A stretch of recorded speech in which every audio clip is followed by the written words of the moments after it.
we've had a good revival this week. We've had some good services. We had a good service this morning.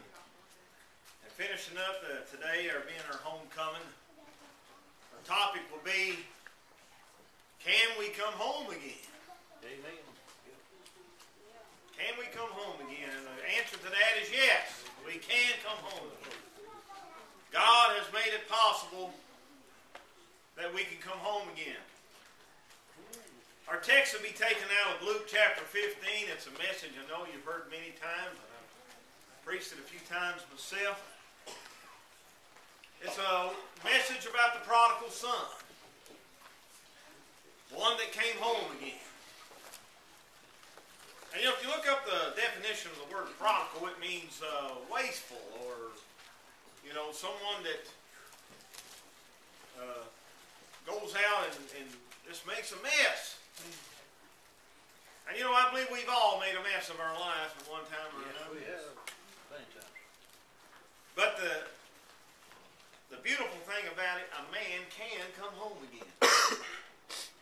I don't believe that we're beyond God's grace. As long as the Spirit is striving with our heart, as long as the door of opportunity is open, I believe there's hope for man. And I believe we serve a God that can reach down deep into the pits. I believe his brother Paul Couch was preaching it the other night. That can deep into the miry clay, into the pit, and he can pull us out and stand us on solid ground. We serve that type of God.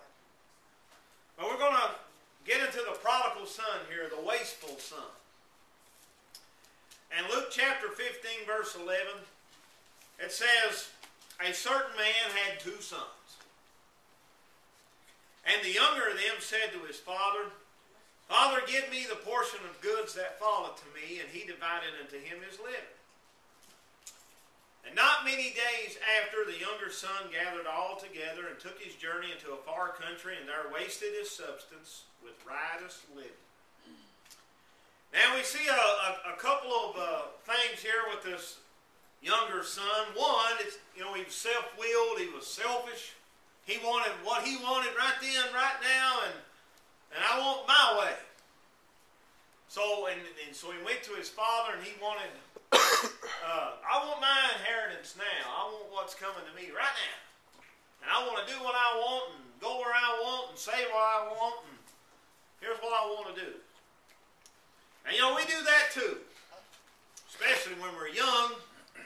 We do it when we get older too, but especially when we're young. Man, I want to get out here, I want to live it up, I'm going to do what I want to do.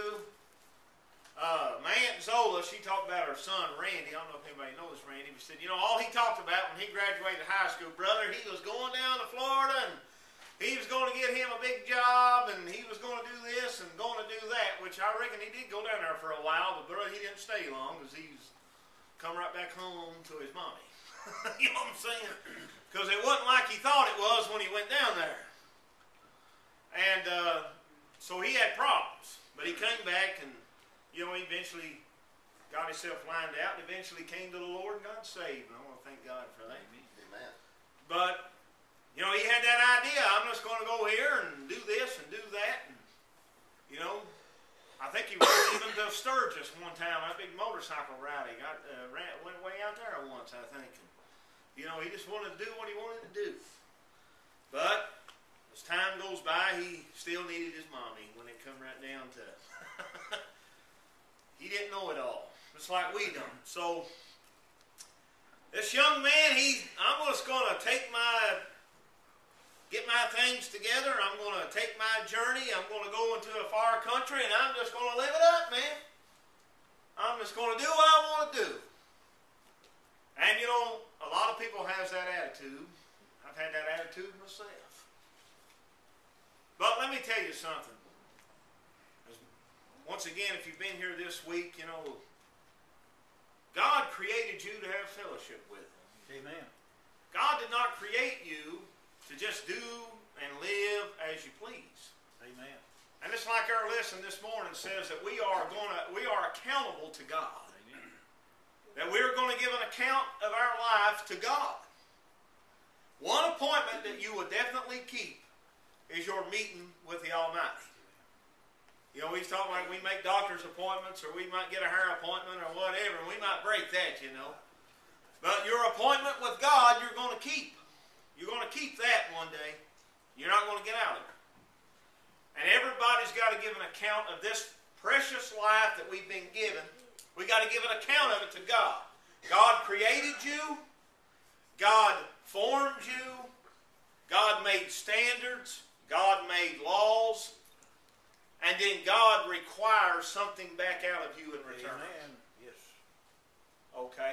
Now, but He gives you the choice to make your own decisions and go where you want to and do what you want to. But there's also stipulations. There's also consequences with that decision. There was a story a man wrote one time of a genie. This guy had a bottle and he had a business, and he was broke and didn't have any money and couldn't pay his bills. Well, this woman came in with an old bottle, and he had that bottle and he dropped it and it broke, and a genie come out. And this genie said, well, you know, I'm going to offer you 4 wishes. Anything you want. But I'm going to tell you there's going to be consequences with whatever you wish for. Well, they started thinking, well, what am I going to wish for? What am I going to wish for? So he said, I tell you what I want. I want $1 million right here, right on the floor. And the genie said, well, is that what you want? He said, yeah, I want $1 million right here on the floor. Well, next thing you know, 5s, 10s, and 20s starts flying out of the air.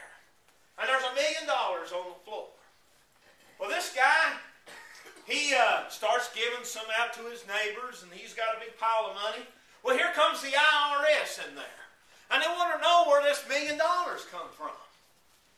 And he couldn't explain it. So they taxed him like $960,000 or something like that. So they took all the money away. And then they started watching him from then on out because they thought that he'd stole it. So after all of this is done and he's had to give up all the money, and here comes the genie again. So he says, well, you know, you've swindled me. He said, no, you got to understand, I told you there's a consequence for whatever you wish for. So he's got a broken glass over here. He said, well, I want that fixed. Okay. He fixed his broken glass. So, okay, got a safe wish, right? Well, he's got 2 more wishes left. And he says, okay, I just don't trust you. I tell you what I want to be. I want to be the ruler of a country. I want to be in charge of something.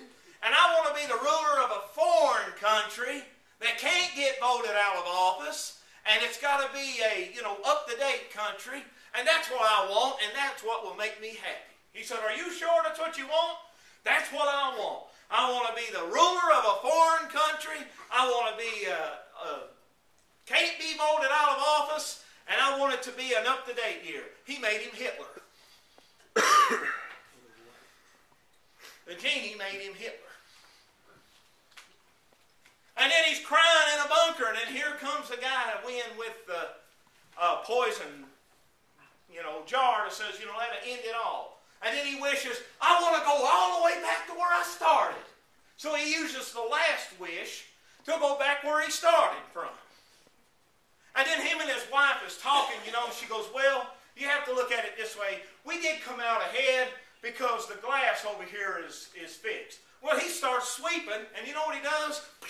He busts the glass with the broom. And you say, well, what was the moral of the story?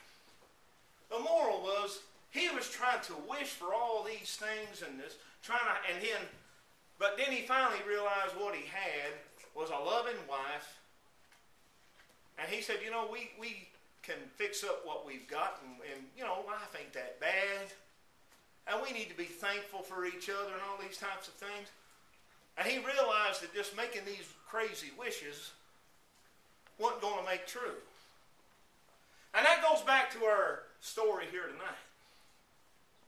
I'm going to go off into a far land and I'm just going to do whatever I want to do and I'm going to make it rich. I'm going to do this and do that. See, I want what's mine. I want to do what I want to do. Well, you know, son, I can see the father saying, son, you know, why don't you be a little patient? Why don't you wait a little while? Why don't you stop and think about some of these things that you're doing? But you don't know nothing, Dad. You don't know nothing. I'm going to go out here and live it up. You don't know nothing. Well, you know, I love you. I want to take care of you. I want to help you. But, you know, you're not really looking at this from a wise point of view. You know, God does us the same way, don't he? He says, you know, I make these laws and I make these rules in the Bible not to hurt you and hinder you, but to help you. Amen. Amen. Yes. See, everything that God created was for your good. How about that? When God said, don't steal, why did he give that? Because you're not only hurting someone else, you put your own life in danger, don't you? So he says, you know, don't do that. You should love your neighbor. You should treat people the way you want to be treated. You should lend a helping hand to someone in need. See, you should do these types of things. You shouldn't rob and steal. You shouldn't go out here and oftentimes fight with your next door neighbor. You shouldn't go out here and try to all the time get in rackets and fight over, you know, street gangs. What do? They fight over little old pieces of ground, don't they? You're in my territory and you're doing this. And they sell all these types of things that they do. And they fight and kill each other all the time.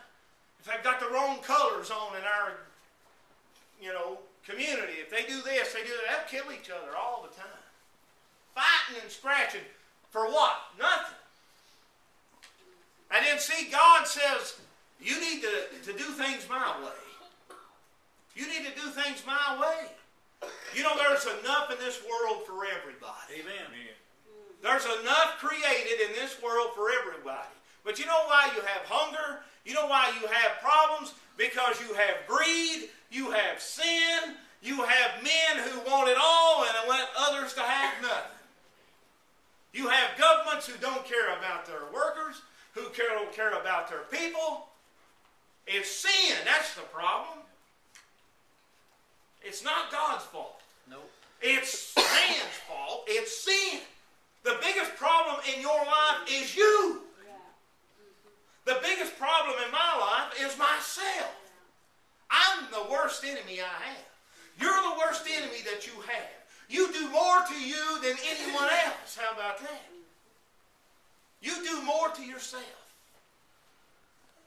So we take our goods and we go into a far country. We're living it up.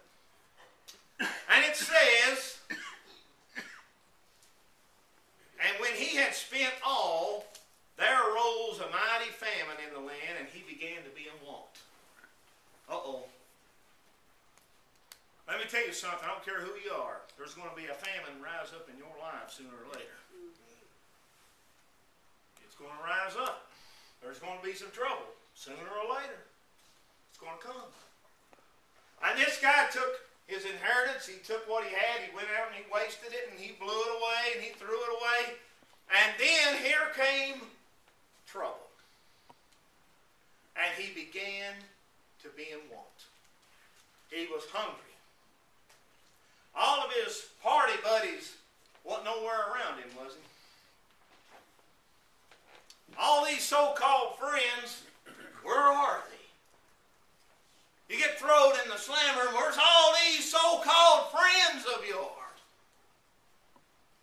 You ain't got no more money in your pocket. Where's all these friends?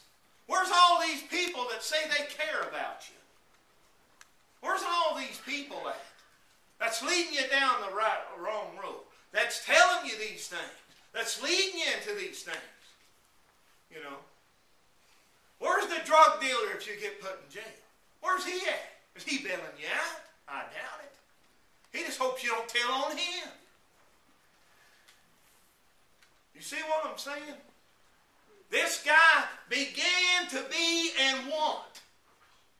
And want. And want. Let me tell you. take the wrong turn in life, and we all do. Now, everybody's in this boat because everybody does it. Amen.